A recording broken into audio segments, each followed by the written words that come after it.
And we are live and we are back. Let's go. I'm Cory, your host, one half of the Court and Full Effect podcast, and I'm back like I never left with another installment of Wealth Wednesdays here on the Court and Full Effect podcast. We discuss health and wealth, finance and fitness, and everything in between. We want to make sure you save more and save less and keep making better your best. Yes. However, my co-host Jordan went on paternity leave. We started these Wealth Wednesdays where I get straight to the finance information, no filler in between. And I know y'all see the topic of today's video, which I'm pretty sure I talked about on a previous episode, but we're talking about shout out to California. I spoke on this on probably multiple episodes, but if you want your minimum wage to increase in your state, stop trying to do it at the federal level. If you want minimum wage, should I say, to increase, stop trying to do it at the federal level. Just get it done at your state level. So, all right, you feel about California's politics, how you feel about them, but they went ahead and took it into their own hands. And we're going to talk about the $20 minimum wage. And we're going to, I think it's Cal, is it? We go into gov.ca.gov. So we go into the California government official website. So we're going to get the quote unquote true details for today. But before we get started, make sure that like button, share, and subscribe. Shout out to the YouTube algorithm. Make sure you leave those rating reviews as well. And also, look, let me add comments on here. So I remember to say comments. Leave a comment as well. Okay. There we go. Comment, like, share, and subscribe. That's better. So I don't forget to say that. We appreciate the engagement continuing to increase, but we want that feedback. We prefer the feedback. We can't force y'all, but we prefer the feedback so we can know what y'all are looking for and continue to improve the show. All right. And like I said, Wealth Wednesdays will be going away. As soon as I figure out what I'm going to name Wealth Wednesdays or repurpose the name, that's what it'll be called. Wealth. See, I was thinking about incorporating our name for Court and Full Effect into it, but I can't think of anything. I haven't been able to think of anything. Can't think of anything right now, and I have not been able to think of anything. But once the new episode or new name of this part of the Court and Full Effect episodes is created, that will be dropping, and then that will put us in a position to release more frequently and not be pinned to just Wednesdays for financial information, right? But all right, y'all. Look, this is gonna be probably a pretty quick episode because the article's not that long. Student loans. Look, we're just gonna keep waiting on it. Same thing with the car payments. We're just gonna keep waiting and let time go by because the average car payment is still showing me $729 for the latest thing that I'm getting. Yeah, no new articles. So we're gonna keep waiting, sitting on that. But look, my guess is the next time we see this, it's gonna probably be over $750. Right now, it's still $729 as of the second quarter, I believe, or third quarter. So we're going to see what that's going to get to. But before we get started, last but not least, this is for entertainment purposes only. Don't sue me, sue your mama, myself, no Jordan, or finance or fitness professionals. Everything you hear on here is for entertainment purposes only, and you need to seek a professional and do your own research before taking any action. All right. Oh, I knew I was forgetting something. I said like, share, and subscribe. My information, as well as my coach Jordan information, is in the show notes. Again, speaking of comments, Cory, why don't you pin a comment on your YouTube videos so you can have the pertinent content information for yourself and Jordan? Yes, I'm going to work on doing that. My coach Jordan, Stop Stalling J on socials. I'm silent_Cory on socials, and then Jordan's business website is FinallyFit.live, where you can sign up to the 5:30 a.m. Monday and Wednesday, 5:30 a.m. Eastern Standard Time, Monday and Wednesday virtual training sessions. And the class, I'm about to start. I'm coming. He doesn't know this yet, but I'm coming back December. Y'all hear first in the episode. So my wife and I finally we're above air now. Right, we're not drowning as much. So we are hoping that I'm going to be able to start going back to classes. Our son is starting to sleep a little bit better now, so I should be able to start getting back up now, getting back into the swing of things. But yeah, that's where you can sign up. And for myself, reach out for the financial coaching information. Like I said, all the information is in the show notes on YouTube. And one day it'll be on the comment of the videos. All right, let's get into it, y'all. This minimum wage at California, I don't know how much is going to be in this article. It's probably going to be biased. It's coming from the state of California's government website. Minimum wage is what it is. A lot of people complain about, you can't raise a family anymore on minimum wage. Why should you be able to raise the family on the minimum? Why do people want the minimum to go up so much? Right? Excuse me. Never understand that. California increases minimum wage protections for fast food workers. What you need to know. All right, beginning in April, this is next year, so April 2024, California's minimum wage for the state's 500,000 fast food workers will increase to $20 per hour. The average hourly wage for fast food workers in 2022 was $16.21. Through the Fast Food Council, workers will have a stronger say in setting minimum wages and working conditions, including health and safety standards. No issue with continue to improve working conditions, right? Health and safety standards. Those always need to be improved, probably on a yearly basis, right? We make sure people can safely, right, do their job as safe as the job permits. I.e., don't turn NFL into flag football. But that's like where we're going. Regardless, we have to have the conversation about people. Like, on one hand, people want the minimum wage to increase. Even this is for fast food workers in California, but even for servers, right? They want servers to have a higher minimum wage when they're waiting your table. Cool, but that increased cost to the business, because the business is now putting this, if you're talking about a minimum, with that increased cost, where do you think the business is going to offset that? Because most businesses are operating with very, very tight, very small margins. And so when you have, I don't know, it doesn't say what minimum wage is this year, but let's just call it from 16, right? So this is a $3.75 increase per worker per hour. Okay, it's 500,000. Let's just do that math real quick. Okay, let's just assume most workers are working 20, at least part-time, right? So $3.75, right, times $500,000. Okay, that's $1.875 million per hour, right? Per worker. And let's just say most workers are working 20 hours a week. Okay, so that's going to be almost $38 million. And then what is that? We're talking about 52 weeks. So we're talking about almost $2 billion. It's almost $2 billion. Okay, for a year on a year-to-year increase for these overall for all the businesses. Obviously, most of the businesses are at larger fast food chains, but again, still, these costs have to get these increase in costs to operate the business, operating costs have to get offset somewhere in their budget. Shout out to your budget. See, that's the one thing. One of the issues I think most people aren't on a budget, and so when they talk about the business budget, right? You guys want these businesses to have an increase in expenses.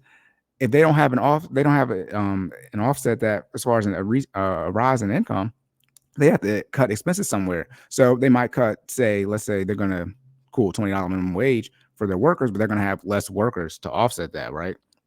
Or the products are not going to be as good, right? I mean, people complain about the food for fast food, right? So that's not where you go for quality food, but they can cut on the expense side, or they can increase on the income side. From a business standpoint, how they're going to increase on the income side, they're going to pass it off to you, the consumer. So a lot of people are complaining about how high minimum wage is. They're the same people complaining about how high inflation is, but it's like, this is kind of what you asked for. Now, a lot of people are going to say they want the corporate people, the higher ups, to take a pay cut. Why would they do that? You don't want to make less money? You're complaining that you want to make more money. All right. And now you want people to make less money so that you can be in a better position. It just kind of gets confusing as far as, the logic on how people want things to work out here. All right. And this is America. So you're forcing people to do stuff. This is not the country to force people to do stuff. All right. I mean, that's the whole point, right? The freedom. All right. Alongside fast food workers, labor legends, and legislators, Governor Gavin Newsom, shout out to Governor Gavin Newsom. Okay, signed legislation increasing minimum wage, fast food, okay, $20. Okay, again, April 1st of 2024. Okay, we're seeing this. Okay, authorizes the Fast Food Council to set fast food restaurant standards for minimum wage and develop proposals for other working conditions. Okay, good. We just same thing twice. What Governor Gavin Newsom said, California, it's more than 500,000. So that almost $2 billion. I said it's probably gonna be more than $2 billion. All right. For decades have been fighting for higher wages. Today we took one step closer to fairer wages, safer and healthier working conditions, and better training by giving hardworking fast food workers a stronger voice and a seat at the table. No one probably has an issue with safer and healthier working conditions. Cool, but we're talking about increasing the minimum wage, the impact that's gonna have. All right, it's one thing to say prices are increasing because we need better technology so that the work environment is actually safe for you to get your product. All right, we got to pay for that as a consumer. I mean, it kind of is what it is. You need it to be safe so people can actually do the job. Right. But however, when this goes into effect, I mean, I can only imagine how much. I mean, if you complain about how much stuff costs now and now the workers are getting paid more, I mean, what do you think is going to happen? A lot of times, too, for the executives that y'all want to take, they get paid these millions of dollars. A lot of times their stuff is incentive based or tied to, employee stock options, things like that. So based on the success of the stock itself. So they just not straight up, getting paid W-2, just like how these fast food workers are. Today we witness, or they're not, that's not the only way they're getting paid. Today we witnessed the sign, okay, one of the most, okay. All right, we did not just raise the minimum wage $20 an hour for fast food workers. We helped a father or mother. What about the father and the mother feed their children? We helped we helped a student put gas in their car. Cool. Shout out to the students. And helped a grandparent get their grandchild a birthday gift. Last month, one thing we need to have a conversation about is how you work your whole life and have no money. Last month, when we were knee deep in our negotiations, hundreds of workers slept in their cars and missed paydays to come give. Let me finish. To come give their testimony in committee and defend their livelihood. I've never understood missing a paycheck. I'm someone who doesn't take off a lot. I don't understand when people go on strikes and then they decide, nah, I'm just not gonna get paid. Now I know they usually end up getting back pay, but let's be clear, it's different when professional athletes do it. But if you're a minimum wage worker, or most Americans, you don't have any money saved. If you're living paycheck to paycheck, the last thing you can do is miss a check. Whatever. All right. Sacrifice, dedication, the power of government who serves its people is what got us to this moment. All right. My goal for AB 1228, I think that's the name/number of the bill, bring relief and solutions where they were needed, and together with my colleagues and Governor Newsom, that is what we've done today. Okay. Thank you to SEIU. Shout out to SEIU.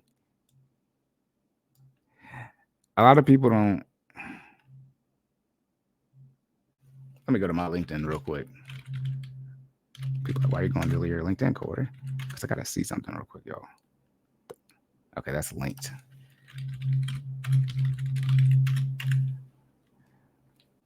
I got to see something about my resume. Because when it comes to SEIU, for those who might, where's my profile at? There we go. Is my resume, is it on here? How do you see your resume? Okay, it's not on here, but I'm gonna say it anyway. I was a contractor for SEIU. So when it comes to all these unions and striking and things like that, I'm not gonna say anymore because I'm pretty sure that the 10 years isn't up for the contract, whatever it's signed. I just know it said 10 years on there. But I used to work for SEIU. I didn't work for SEIU, I was a contractor for them. So I have significant insight into these type of negotiations and things like that. Okay, after 10 years of vibrant and courageous activism, which included raising minimum wage for all workers in the state and bringing billions of dollars into working families and pockets. Well, the $1 billion that now the fast food corporations now have to pay. We have achieved something historic. Okay, President SAU California and SAIU USWW. We extend our deepest gratitude to the Governor of California for his leadership, fighting poverty, empowering workers, and moving us toward a more just and equitable society. All right. So what does this actually do? Okay, what AB 1228 does, repeals and replaces provisions of the statute creating the Fast Food Council. This creates the Fast Food Council out of all the councils. This is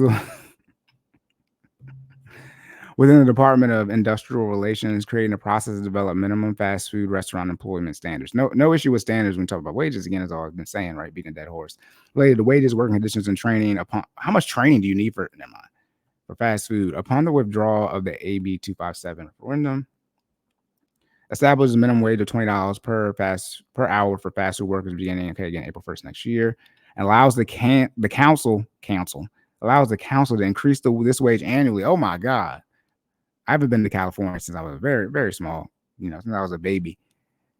Yeah, how are they going to afford? If they increase these, I wonder what the wage increase is going to be every a quarter or whatever it's going to be. I hope it's not $1 because they just raised it, almost $4 within 2 years.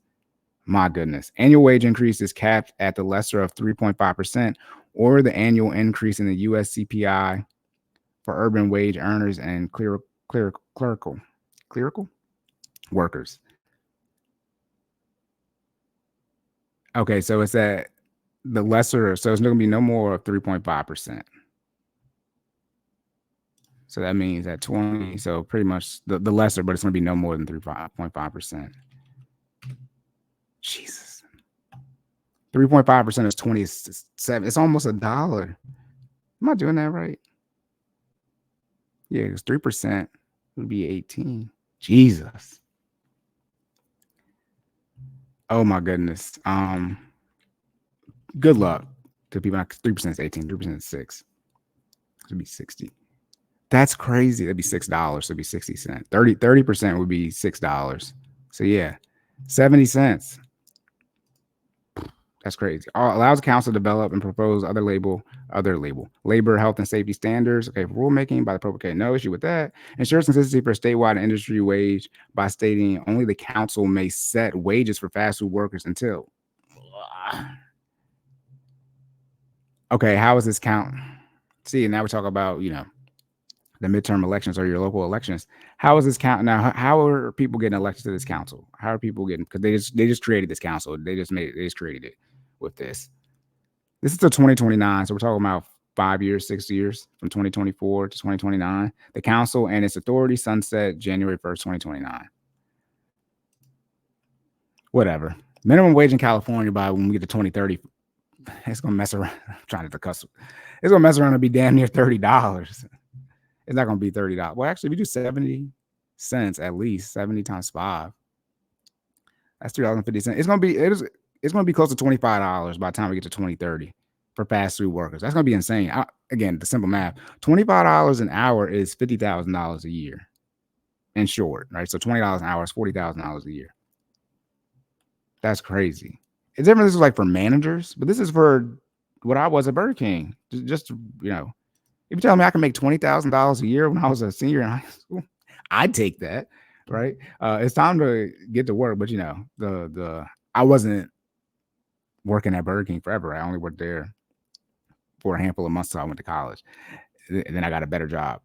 It's time to get to work so we can bring real solutions shaped by real workers to the Fast Food Council. I'm interested to see this Fast Food Council. Let me make a note.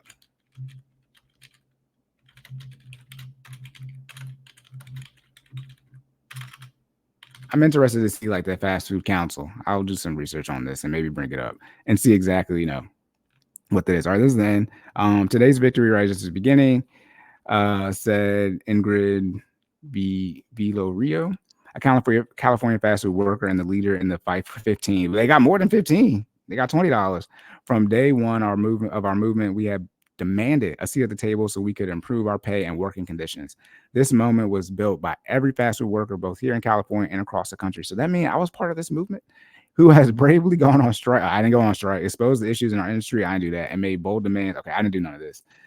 Of corporations that we knew could do better by their frontline workers. We now have the power to win transformational changes for every fast food cook, cashier, and barista in our state. Not star. We hope that what we win here shows workers in other industries and other states that we fight, we win. That when we fight, we win. If Starbucks, my guess is Starbucks is fast food. I don't care as much, to know if Starbucks is fast food or not. If Starbucks got to do $20 an hour, Starbucks already run the bag as is. If Starbucks is about to charge $20 an hour, just good luck to when y'all have to start paying for this stuff. All right. But again, that's it, y'all. Locked and loaded. End of the episode. Again, California increases minimum wage protections for fast food workers. This is published on September 28th of this year. Again, no issue with obviously improving health standards, working conditions, things like that. But they talking about $20 minimum wage and the lesser of 3.75, whatever the urban CPI is. So they're talking about no more than a 70% possible increase. I'm assuming 70%, 70-cent increase. So possibly next year, as far as next year meaning 2025, because we're at the end of 2023. They could have $20.70. You just keep going up and up from there. California minimum wage messing around be $25 before we get to 2030. That's going to be insane. Okay. And again, these prices have to get offset somewhere. I don't know. I don't know why people think the businesses are just going to incur this cost and then they're just going to eat it, right? Their bottom. They got to keep the business running. Let's just say, regardless of the wages that the higher ups people at corporate make. Let's just say, in short, they needed to charge, let's say, $10 for paying. They said they're making $16.21 in 2022. So let's just say a burger at a fast food restaurant had to cost $10 a meal, right? Fries, drink, and a burger was $10 when we're paying people $16. Now you're raising it to $20. And when I say the burger had to cost $10, That's so that not so that the corporate people can make money. That's just so that the burger costs more than $10. Let's say it costs 15, but so that we can pay everybody but the corporate people, we at least have to sell it for 10 based off this minimum wage, right? We just have to sell it for $10. Now you're raising it to $20, and it's like, okay, well, now we definitely have to sell this burger for $15 or more of that, because the corporate people need to get paid too. And that's the one conversation. How much should the corporate people get paid then? Like let's bake that into, and then once that happens, then let's see how much the items actually cost. So let's give the corporate people a relatively good salary based on what the people who the fight for 15, all that type of stuff, think they should make. And then based off of that, let's see how much they actually have to charge. Because one thing is, like, the prices of goods are the prices of goods. Like, the corporations don't control the prices of everything. McDonald's doesn't control the price of how much they have to, it costs to, for the tractor trailers, everything to drive, how much the food costs. They don't control that price. They control what they sell it to you. They control obviously who they decide to get it from. But again, they're not farmers. Well, McDonald's, I don't know if McDonald's are farmers or not. But you get the point I'm trying to make. The corporations don't control the price of everything that they need as far as the goods to create the product that they're giving to us. So at some point in time, we have to sit down and be like, how much do you want them to make? And we see, how that impacts. That's what I want to do. I want to maybe one day, it's gonna be trillions of dollars. So I want to sit down and maybe like actually do the federal budget. People complain, how much we need more taxes or cut here and there. Let's just see how much money the U.S. has to spend. We already know we operate in a deficit. We use debt. Anyways, but let's just say, like, all right, you want this much, like this this is how much we need for this and that. And then it's like, well, if you want us to stop taking debt from other countries, well, then we got to increase the taxes, right? Or we can cut here. Like, again, if you have increase in expenses to offset that, you have to decrease your expenses somewhere else or increase your income. I mean, it's that simple. But all right, y'all, end of the episode, locked and loaded. Make sure, again, y'all comment, hit that like button, share and subscribe. Shout out to the YouTube algorithm. All right, again, my information as well as my coach Jordan information is in the show notes, and one day there will be a comment pinned at the top of the video so that you all can see our content information. Jordan is Stop Stalling J on socials. His business page is FinallyFit.live, where you can sign up for the 5:30 a.m. Monday and Wednesday virtual training sessions, 5:30 a.m. Eastern. And my information is silent_Cory on socials. And then my content information for financial coaching is in the show notes as well. All right, y'all. Again, please let us know what you want to see so we continue to improve the show. And also, too, next week, because Thanksgiving's in 2 days. Oh, no, Thanksgiving's tomorrow, 2 days. See, I'm tired. We are likely going to be talking about how much money everybody spent. So please don't go fumble the bag on Black Friday and on Cyber Monday. I'm hoping the articles will be out by the time I record on Tuesday. I'm recording now Wednesday morning. But hopefully the articles will be out on how much money everybody spent. Inflation was crazy high last year, and how much money everybody spent was at an all-time high. Y'all complain about how much stuff costs right now. Let's see if everybody, goes out and breaks the records for Cyber Monday and Black Friday. Don't fumble the bag. If you haven't budgeted to spend money throughout the year, right? Because this is a event. It comes once a year. If you haven't budgeted for Black Friday or Cyber Monday, please don't go out here and fumble the bag. All right. I love giving you financial information. I love helping people, but I want to do more preventative stuff than treatment. All right. But this is y'all. Remember to say more and say less. Keep making better your best. And I'll catch y'all in the next one.